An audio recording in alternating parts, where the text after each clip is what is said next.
డెఫినెట్గా మీ అందరినీ కోరుకునేది ఏంటంటే మీడియా ద్వారా తెలియజేసేది, ఎవరైతే దీంట్లో ఉన్నారో వాళ్ళు ఆ పార్టీ ఈ పార్టీ అని సంబంధం లేకుండా నిష్పక్షపాతంగా విచారణ జరగాలి అంటే అది ఒక సిబిఐ ద్వారానే, థర్డ్ పార్టీ ఇన్వెస్టిగేషన్ ద్వారానే జరుగుతుంది. మేము సిట్ అంటే సిట్టు, వీళ్ళంటే వేసినాం. దానిలో ఉన్న ఆఫీసర్లందరూ నాకు తెలుసు. మా జిల్లాలో ఎస్పీగా పనిచేసిన అతనే అశోక్ కుమార్. మా దాంట్లో ఒక ఎస్ఐ రెడ్ హ్యాండెడ్గా దొరికిపోయినాడు, ఒక అతన్ని డబ్బులు అడిగినాడని చెప్పేసి, సురేష్ అని. నేను కంప్లైంట్ ఇవ్వడానికి పోయినా ఆయన దగ్గరికి.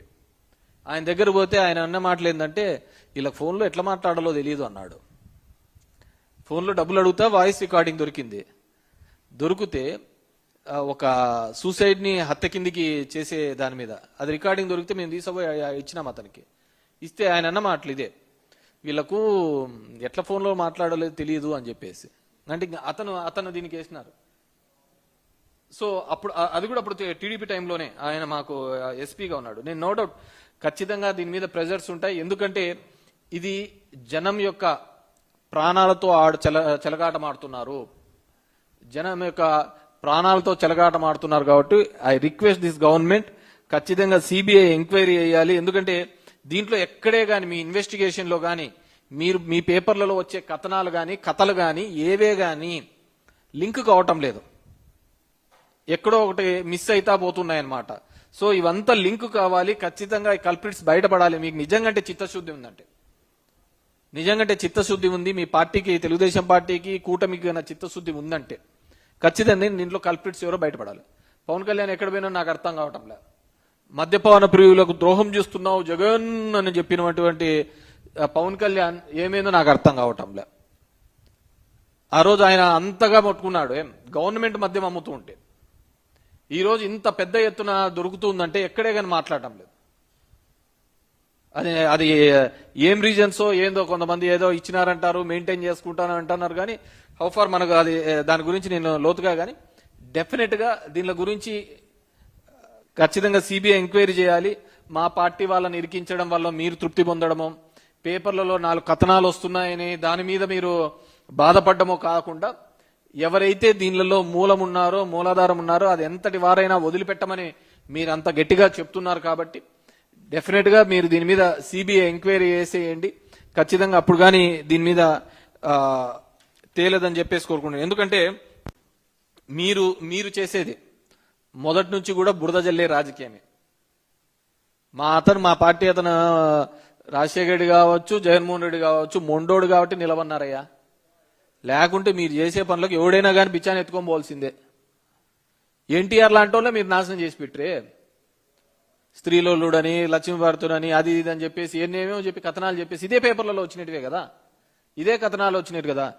ఏమిటి ఇప్పుడు సోషల్ మీడియా అనే ప్లాట్ఫాము, ఇంకొక మల్టిపుల్ మీడియా ఉన్నాయి కాబట్టి సరిపోయింది. కానీ లేకుంటే ఇలాగే కదా అందరినీ నాశనం చేసేది.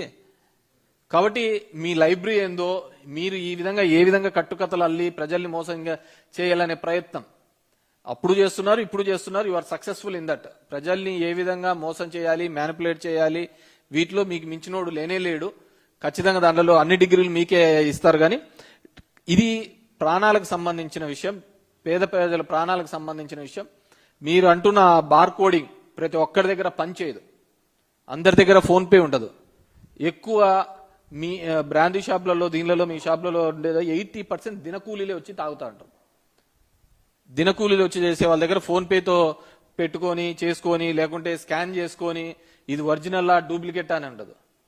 నిన్న మన ఏదో చిన్న వీడియోస్ కూడా వచ్చినాయి బీర్వి అవన్నీ టెక్నికల్ గా మనం చెప్పేది కాదు. కానీ సో ఖచ్చితంగా కల్తీ మద్యం అనేది ప్రతి చోట, మొలకల చెరువులో మొదలైన సంఘటన, విజయవాడ నడిబొడ్డున ఇబ్రహీంపట్నంలో ఉన్న చోట, మా ధర్మవరంలోనూ కూడా ఉంది. మా ధర్మవరంలో ఎవరిని అడిగినా చెప్తారు, రైల్వే గేట్కి అవతల పోయి అడిగితే ఎవరైనా చెప్తారు పైన క్యాప్లన్నీ తీసేసి అమ్ముతా అంటారు అని చెప్పేసి. సో డెఫినెట్ గా టేక్ స్ట్రిక్ట్ యాక్షన్ అగెన్స్ట్. ఎందుకంటే చంద్రబాబు నాయుడు గారు ఇప్పుడు మీరు అది కట్టాము ఇది కట్టాము దానిల కోసం కాదు, కీర్తి ప్రతిష్టల కోసం పాకులాడండి. సంపాదించుకునేదంతా సంపాదించుకున్నారు. ఇంకొక 40 తరాలు ఇంట్లో కూర్చొని తిన్నా కానీ సరిపోయినంత డబ్బులు సంపాదించుకున్నారు. కాబట్టి లేదు ఇంకా ఆ కీర్తి ప్రతిష్టలు ఇప్పుడు రాజశేఖర రెడ్డి గారికి కానీ ఇంకోరు కానీ ఏమున్నాయి? ఆయన లేకపోయినా కానీ ఇంకా కీర్తి ప్రతిష్టలే కదా. డెఫినెట్గా ఎవరైనా 1000 సంవత్సరాలు బతకరు. కానీ మన కాలంలో మనం ఏం చేస్తాం, ఎటువంటి పరిపాలన అందించినాం. మస్తుకు చెప్పుకోవడానికి 2 పథకాలు లేవు, 2 పెద్ద కన్స్ట్రక్ట్ చేసినవి ఏంది లేవు. సో మనగా కల్పించుకొని చేసుకుంటున్న తరుణాలే ఉన్నాయి. కాబట్టి డెఫినెట్గా ఈ కల్తీ మద్యం అనే దాంట్లో వీటి మీద కఠినమైన చర్యలు తీసుకోవాలని చెప్పేసి ఈ ప్రభుత్వాన్ని డిమాండ్ చేస్తున్నాను. Any other questions?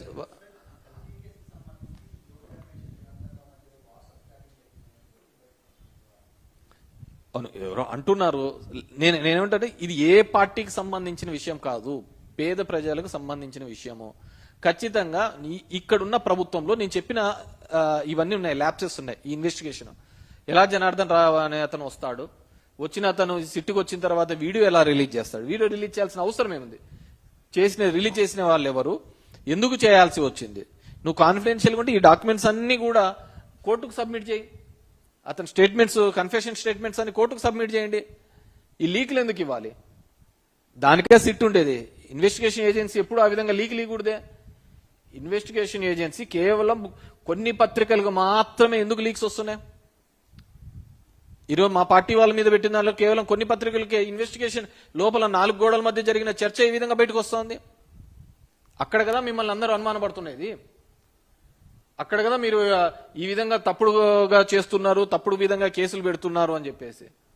ఒక చిన్నది ఎవరిదైనా ఫంక్షన్ ఉంటే ఫ్లెక్సీలు కానీ ఇదేమైనా కట్టేయడానికి అలో చేస్తారు. అట్లాంటిది ఒక పరిశ్రమే పెట్టాడంట. ఈయన చెప్పాడంట, ఆయన పెట్టాడంట. అది 2.5 సంవత్సరాల నుంచి నడుస్తోందంట. వీళ్ళేమో ఎక్సైజ్ వాళ్ళేమో పాపం తెలియదు కదా, పాపం ఫస్ట్ పట్టుకుంటానే 2.5 నెలలని అని చెప్పి పడేసినారు. ముందే స్క్రిప్ట్ ఇచ్చింటే వాళ్ళు చెప్పిండ్రేమో 2.5 సంవత్సరాలని. వాళ్ళకి తెలియదు కదా ఇంత పెద్దది అవుతుంది, ఇంత గలీజ్గా తయారవుతుంది ఇదంతా అని చెప్పేసి. సో ఆ వాట్సాప్ చాట్లో ఏముందో, అది ఏ విధంగా వచ్చిందో పాపం మా జోగి రమేష్ అంటున్నాడు కదా, లై డిటెక్టర్ పెట్టండి నాకు అని చెప్పేసి.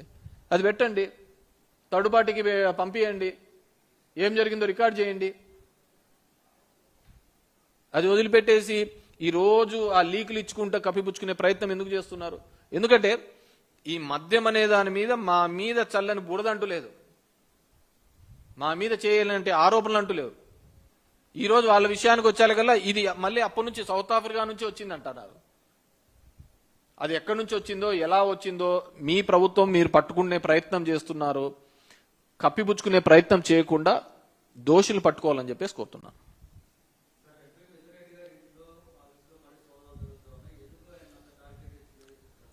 డెఫినెట్గా నేను ముందే చెప్పాను, వైఎస్ఆర్సీపీ వాళ్ళు డెఫినెట్గా ఈ 5 సంవత్సరాల్లో మినిమం ఒక 10 కేసులన్నా అందరికీ ఉండాలా.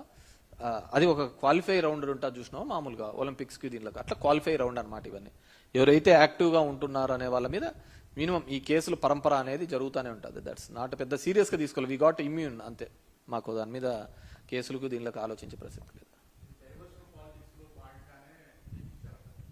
డెఫినెట్గా అంతే కదా, డైవర్షన్ పాలిటిక్స్ లో భాగంగానే జోగి రమేష్ అనే పేరు ప్రస్తావించడం జరిగింది. ఎందుకంటే ఆయనే ఇబ్రహీంపట్నంకు పోయి అవన్నీ చేసి నారావారి సారా అని చెప్పేసి ప్రస్తావించడం జరిగింది. కాబట్టి ఆయన ఏదో విధంగా టార్గెట్ చేసి ఎవడో ఒకటి దొరకాల కదా అని చెప్పేసి అంతే, అతని మీద బుడదేయడం, అతని తిప్పలు అతను పడతా అంటాడు. ఇన్ని సంవత్సరాలు జరిగేది అదే కదా, అవే జరుగుతున్నాయి.